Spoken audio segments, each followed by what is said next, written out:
प्रस्तुत है प्रेमचंद जी द्वारा लिखी कहानी उन्माद।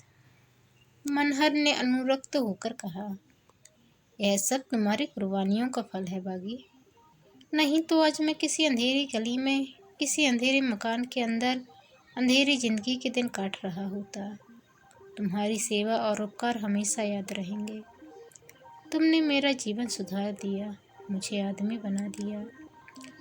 बागेश्वरी ने सिर झुकाए नम्रता से उत्तर दिया, यह तुम्हारी सज्जनता मानूं, मैं बेचारी भला तुम्हारी जिंदगी क्या सुधारूंगी। हाँ, तुम्हारे साथ रहकर मैं भी एक दिन आदमी बन जाऊंगी। तुमने परिश्रम किया, उसका पुरस्कार पाया। जो अपनी मदद आप करते हैं, उनकी मदद परमात्मा भी करते हैं। अगर मुझ जैसी गवारन किसी और की पाली पड़ती तो अब तक न जाने क्या गत बनी होती। मनहर मानो इस बहस में अपना पक्ष समर्थ करने के लिए कमर बांधता हुआ बोला, तुम जैसी गवारन पर मैं 1,00,000 सजी हुई गुड़ियों और रंगीन तितलियों को निछावर कर सकता हूँ। तुमने मेहनत करने का वह अवसर और अवकाश दिया जिनके बिना कोई सफल हो ही नहीं सकता। अगर तुमने अपनी अन्य विलासप्रिय रंगीन मिजाज बहनों की तरह मुझे अपने तकाजों से दबा रखा होता तो मुझे उन्नति करने का अवसर कहाँ मिलता। तुमने मुझे निश्चिंतता प्रदान की जो स्कूल के दिनों में भी न मिली थी। अपने और सहकारियों को देखता हूँ तो मुझे उन पर दया आती है। किसी का खर्च पूरा नहीं पड़ता, आधा महीना भी नहीं जाने पाता और हाथ खाली हो जाता है। कोई दोस्तों से उधार मांगता है, कोई घर वालों को खत लिखता है, कोई गहनों की फिक्र में मरा जाता है, कोई कपड़ों की।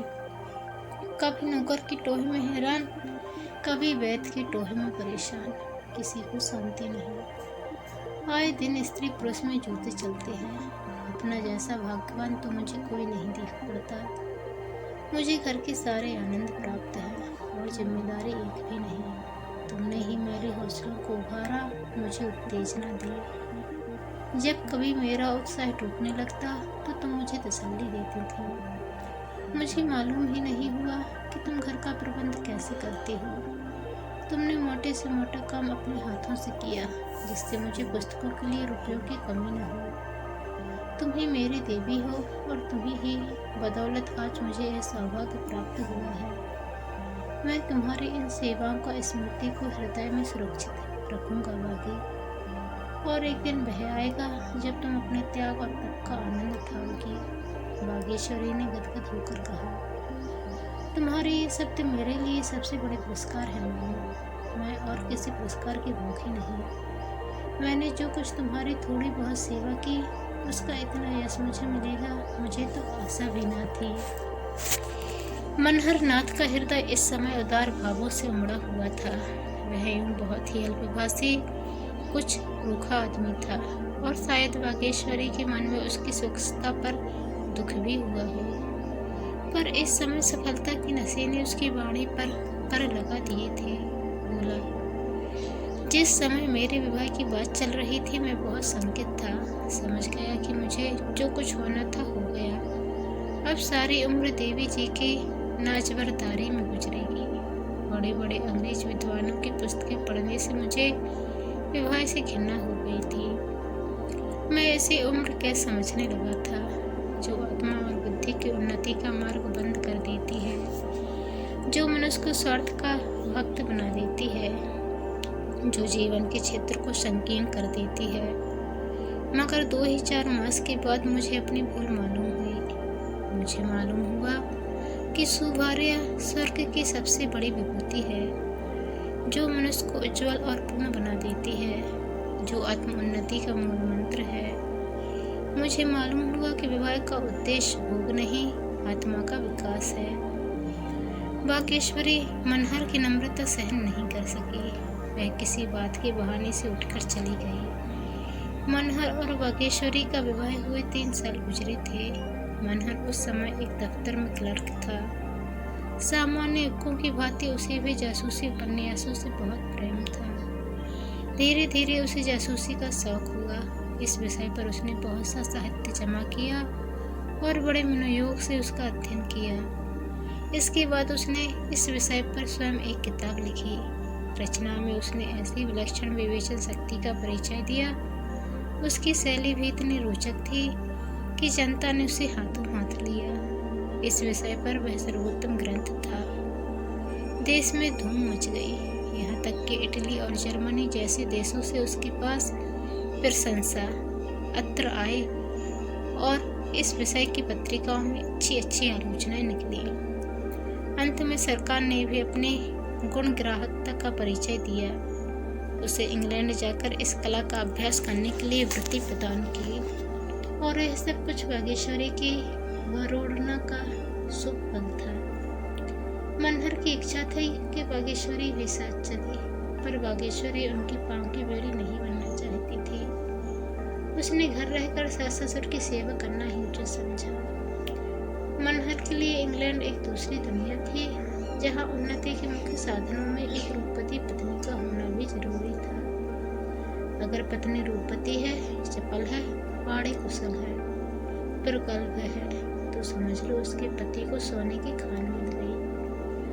अब वह उन्नति के शिखर पर पहुंच सकता है, मनोयोग और तपस्या के बलबूते पर नहीं, पत्नी के प्रभाव और आकर्षण के तेज पर।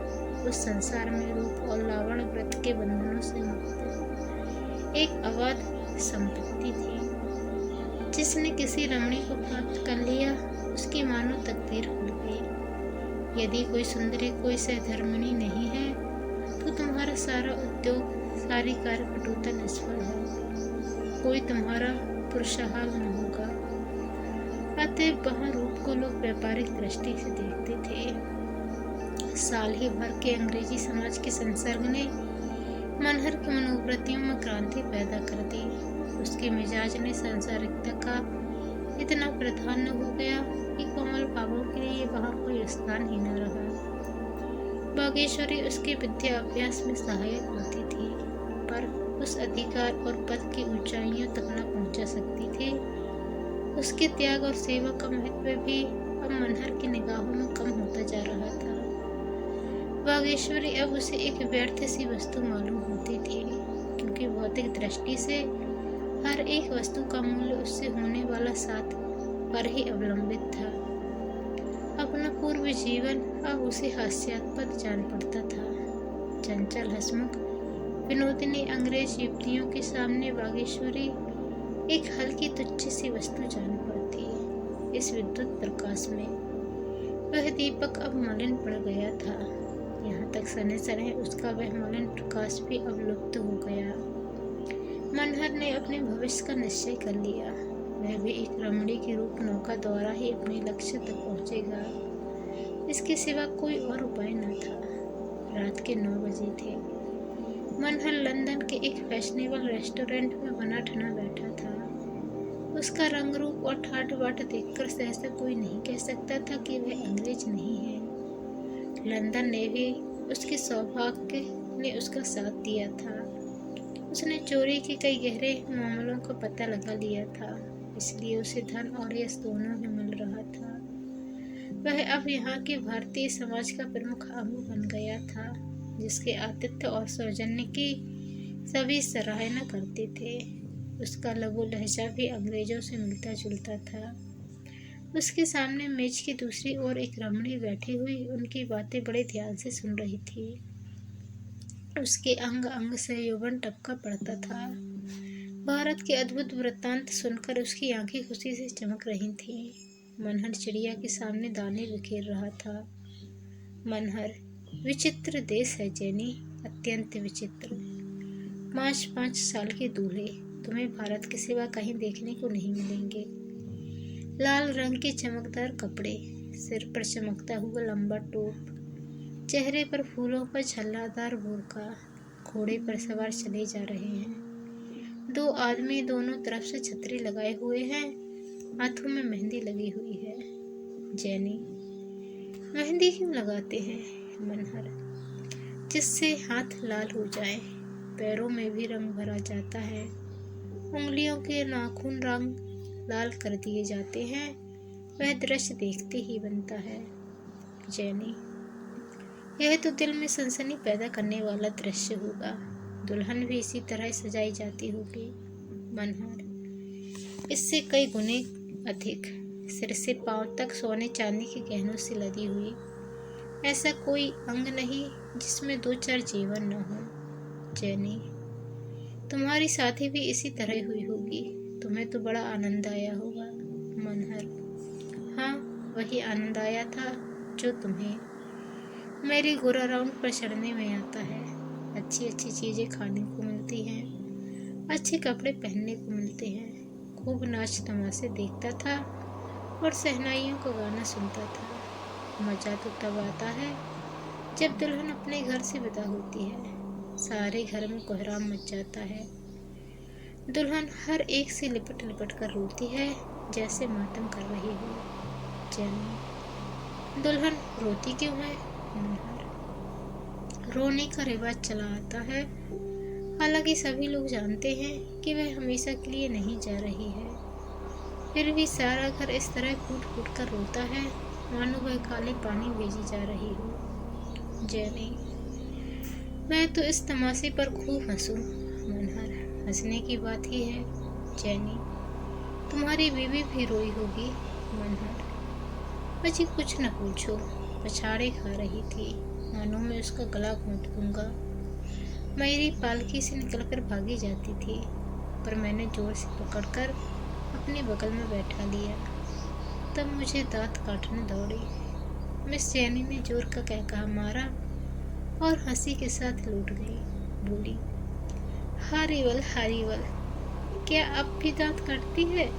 मनहर, वह अब इस संसार में नहीं रही। जैनी, मैं उससे खूब काम लेता था। मैं सोता था तो वो बदन में चंपी लगाती थी, मेरे सिर में तेल डालती थी, पंखा झलती थी। जैनी, मुझे तो विश्वास नहीं आता, बिल्कुल मूर्ख थी। मनहर, कुछ न पूछो, दिन को किसी के सामने मुझसे बोलती भी ना थी, मगर मैं उसका पीछे करता रहता था। जैनी, ओ नोटी बॉय, तुम बड़े शरीफ हो। थी तो रूपवती। मनहर, हाँ, उसका मुंह तुम्हारे तलवों जैसा था। जैनी, नॉनसेंस, तुम ऐसी औरत के पीछे कभी न दौड़ते। मनहर, उस वक्त मैं भी मूर्ख था। जैनी, ऐसी मूर्ख लड़की से तुमने विवाह क्यों किया? मनहर, विवाह न करता तो माँ बाप जहर खा लेते। जैनी, मैं तुम्हें प्यार कैसे करने लगी? मनहर, और करती क्या, मेरे सिवा दूसरा था ही कौन? घर से बाहर ना निकलने पाती थी, पर प्यार हम में से किसी को न था।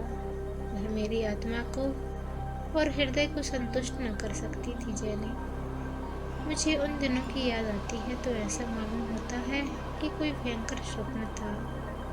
उफ, अगर वह स्त्री आज जीवित होती तो मैं किसी अंधेरे दफ्तर में बैठा कलम घिस रहा होता।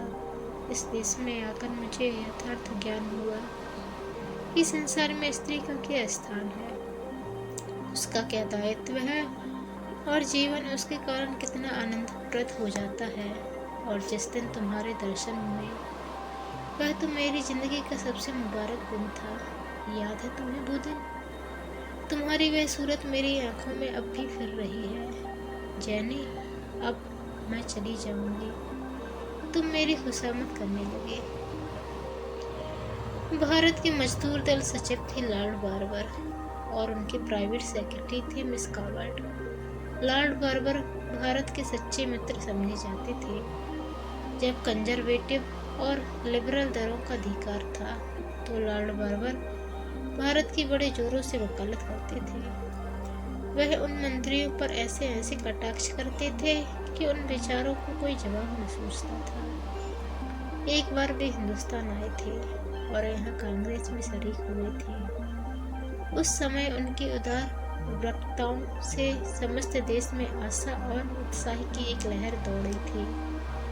कांग्रेस के जलसे के बाद वह जिस शहर में गए, जनता ने उनके रास्ते में आंखें बिछाई, उनकी गाड़ियां खींची, उन पर फूल बरसाए। चारों ओर से यही आवाज आती थी, यह है भारत का उद्धार करने वाला। लोगों को विश्वास हो गया कि भारत के सौभाग्य से अगर कभी लॉर्ड बार्बर को अधिकार प्राप्त हुआ तो वह दिन भारत के इतिहास में मुबारक होगा। लेकिन अधिकार पाते ही लॉर्ड बार्बर में एक विचित्र परिवर्तन हो गया।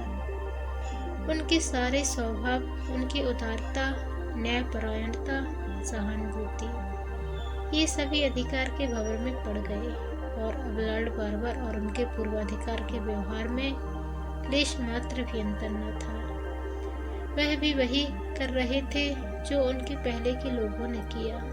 वही दमन था, वही जातिगत अभिमान, वही कट्टरता, वही संकीर्णता।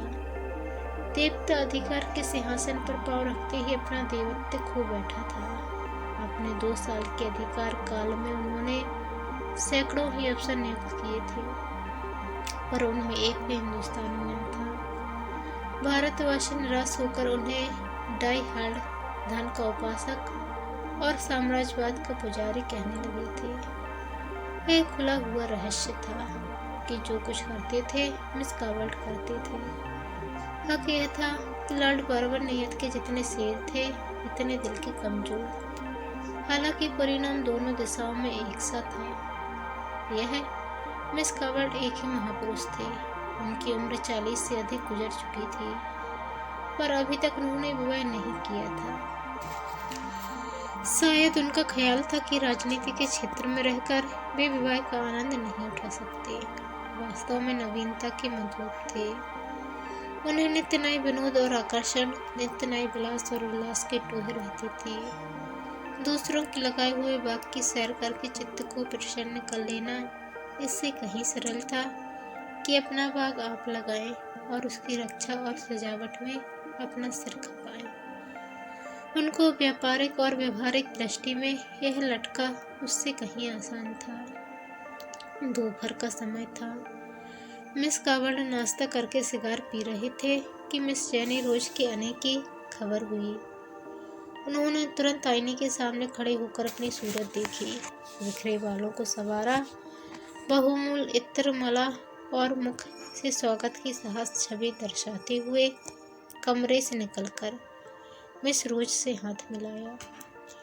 जेनी ने कदम रखते ही कहा, अब मैं समझ गई कि क्यों कोई सुंदरी तुम्हारी बात नहीं पूछती। आप अपने वादों को पूरा करना नहीं जानते। मिस कावर्ट ने जेनी के लिए कुर्सी खींचते हुए कहा, मुझे बहुत खेद है मिस रोज कि कल मैं अपना वादा न पूरा कर सका। प्राइवेट सेक्रेटरी का जीवन कुत्तों के जीवन से भी है। बार बार चाहता था कि दफ्तर से उठूं, पर एक न एक कॉल ऐसा आ जाता कि रुक जाना पड़ जाता था। मैं तुमसे क्षमा मांगता हूँ। बाल में तुम्हें खूब आनंद आया होगा। जेनी, मैं तुम्हें तलाश करती रही। जब तुम न मिले तो मेरा जी खट्टा हो गया। मैं और किसी के साथ नहीं नाची। अगर तुम्हें नहीं जाना था तो मुझे निमंत्रण क्यों दिया था? कावर्ट ने जेनी को सिगार फेंट करते हुए कहा, तुम मुझे लज्जित कर रही हो जेनी। मेरे लिए इससे ज़्यादा खुशी की बात और क्या हो सकती थी कि तुम्हारे साथ नाचता। एक पुराना बैचलर होने पर भी मैं उस सुख की कल्पना कर सकता हूँ। बस यही समझ लो कि तड़प तड़प कर रह जाता हूँ। जेनी ने कठोर मुस्कान के साथ कहा, तुम इसी योग्य हो कि बैचलर बने रहो। यही तुम्हारी सजा है। कावर्ट ने अनुरक्त होकर उत्तर दिया, जेनी, तुम बड़ी कठोर हो। तुम ही क्या, रमणीयाँ सभी कठोर होती हैं। मैं कितनी ही परवशता दिखाऊं, तुम्हें विश्वास नहीं आएगा। मुझे यह अरमान ही रह गया कि कोई सुंदरी मेरे अनुराग और लगन का आदर करती। जेनी, तुम में अनुराग हो भी तो रमणीयाँ ऐसी बहानेबाजों को मोह नहीं लगाती। कावर्ट, फिर बहानेबाज कहा, मजबूर क्यों नहीं कहती? जेनी, मैं किसी को मजबूर नहीं मानती। मेरे लिए यह हर्ष और गौरव की बात नहीं हो सकती कि आपको जब अपने सरकारी, अर्ध सरकारी और गैर सरकारी कामों में अवकाश मिले तो आप मेरा मन रखने के लिए एक क्षण के लिए अपने कोमल चरणों को कष्ट दें। इसी कारण तुम अब तक चीख रहे हो। कावर्ट ने गंभीर भाव से कहा, तुम मेरे साथ अन्याय कर रही हो जेनी। मेरे अविवाहित रहने का क्या कारण है?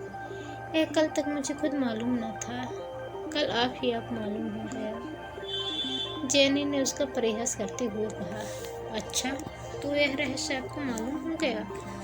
तब तो आप सचमुच आत्मदर्शी हैं। जरा मैं भी तो सुनूं, क्या कारण था? कावड़ ने उत्साह के साथ कहा, अब तक कोई ऐसी सुंदरी न मिली जो मुझे उन्मत्त कर सकती। जैनी ने कठोर परिहास के साथ कहा, मेरा ख्याल था कि दुनिया में ऐसी औरत पैदा ही नहीं हुई जो तुम्हें उन्मत्त कर सकती। तुम उन्मत्त बनना चाहते हो, उन्मत्त बनना नहीं चाहती। कावड़, तुम बड़ा अत्याचार करती हो जैनी। जैनी, अपने उन्माद का प्रमाण देना चाहते हो? कावड़, हृदय से जैनी, मैं उस अवसर की ताक में बैठा हूँ। उसी दिन शाम को जैनी ने मनहर से कहा, तुम्हारी सौभाग्य पर बधाई, तुम्हें वह जगह मिल गई। मनहर उछलकर बोला, सच? सेक्रेटरी से कोई बातचीत हुई थी? जैनी, सेक्रेटरी से कुछ कहने की जरूरत ही नहीं पड़ी, सब कुछ कावड़ के हाथों में है। मैंने उसी को चंग पर चढ़ाया, लगा मुझे इश्क जताने। 50 साल की तो उम्र है, चांद के बाल झड़ गए हैं, गालों पर झुर्रियां पड़ गई हैं, पर अभी तक आपको इश्क का खपत है। अब अपने को एक ही रसिया समझते हैं। उसके बूढ़े चौंचले बहुत ही बुरे मालूम होते थे, मगर तुम्हारे लिए सब कुछ सहना पड़ा।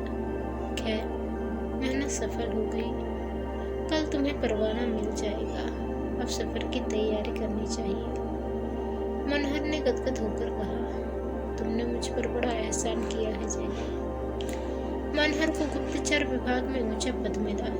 देश के राष्ट्रीय पत्रों ने उसकी तारीफों की पुल बांधी, उसकी तस्वीर छापी और राष्ट्र की ओर से उसे बधाई दी। वह पहला भारतीय था जिसे यह ऊंचा पद प्रदान किया गया था। ब्रिटिश सरकार ने सिद्ध कर दिया था कि उसकी न्याय बुद्धि जातीय अभिमान और द्वेष से उच्चतर है। मनहर और जैनी का विवाह इंग्लैंड में ही हो गया।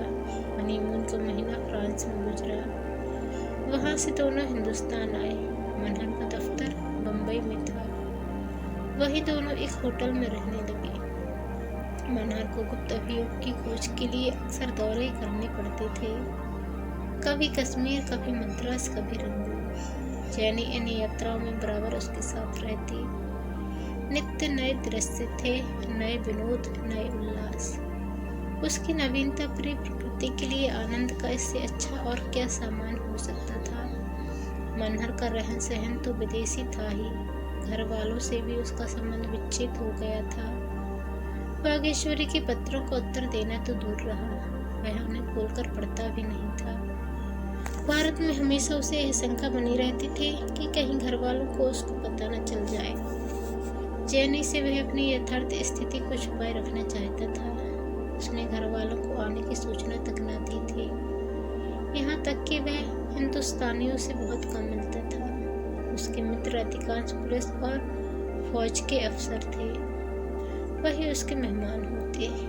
वाक्चतुर जैनी सम्मोहन कला में सिद्धहस्त थी।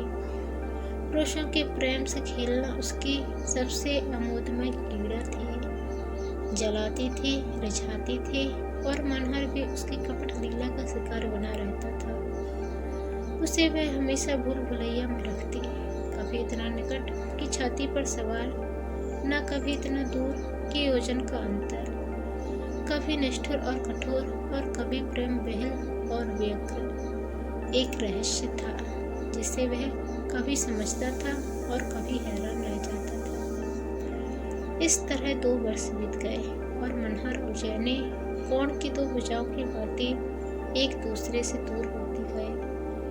मनहर इस भावना को हृदय से न निकाल सकता था कि जैनी का मेरे प्रति एक विशेष कर्तव्य है, वह चाहे उसकी संकीर्णता हो या कुल मर्यादा का असर।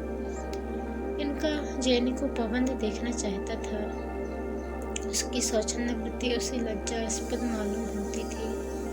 वह भूल जाता था कि जैनी ने उसके संपर्क का आरंभ ही स्वार्थ पर अवलंबित था।